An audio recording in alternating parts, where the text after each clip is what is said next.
1000 tahun lalu. Sebuah nama dipahatkan di tanah ini. Greenland. Apakah ini sebuah kebenaran yang mencair, ataukah sekadar siasat manusia? Greenland sebuah wilayah yang bukan sekadar daratan, melainkan perpustakaan raksasa yang menyimpan memori iklim dunia. Mengapa tempat yang dipenjara es sedalam ini menyandang gelar tanah hijau? Apakah nama itu sebuah isyarat tentang masa depan yang akan datang? Ataukah ia adalah sisa memori agung dari masa lalu yang gagal kita ingat?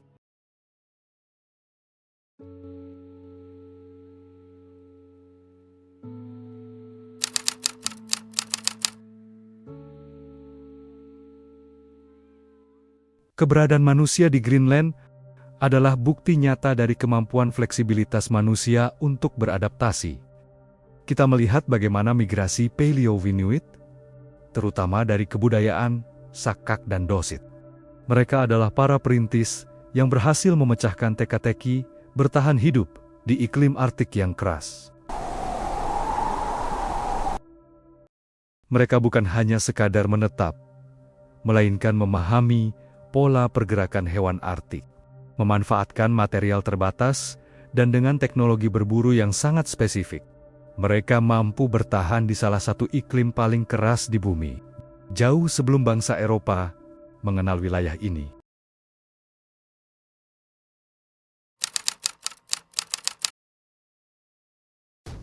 Sejarah mencatat kedatangan bangsa Nordik dalam era Viking Norse.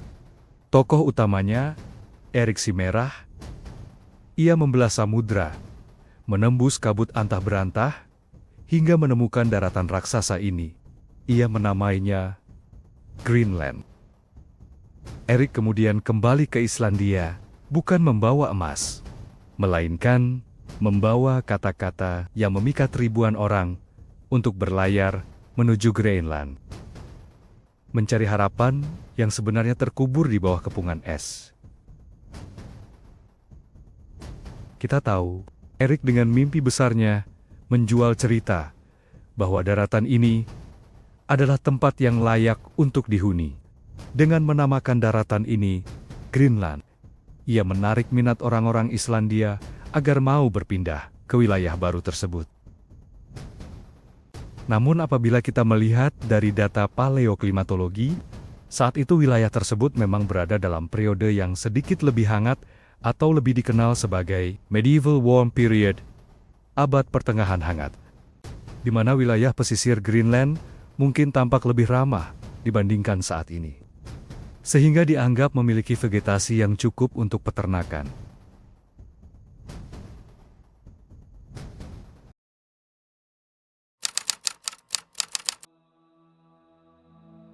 Kejayaan koloni ini menemui titik akhirnya pada abad ke-15.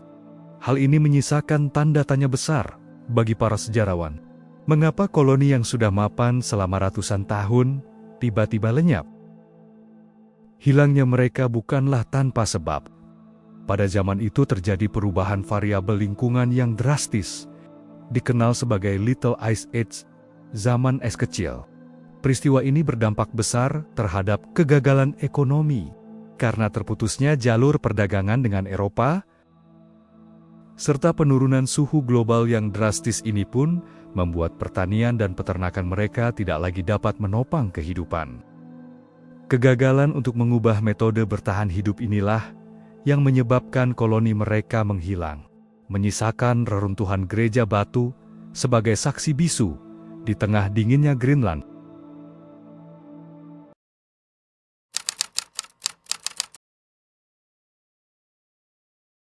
Bayangkan, sebuah perhitungan yang terganggu karena satu variabel berubah.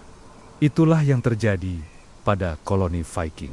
Mereka mencoba mempertahankan algoritma kehidupan Eropa di tanah yang sedang berubah menjadi beku total. Sementara itu, kaum Inuit menggunakan pendekatan yang berbeda.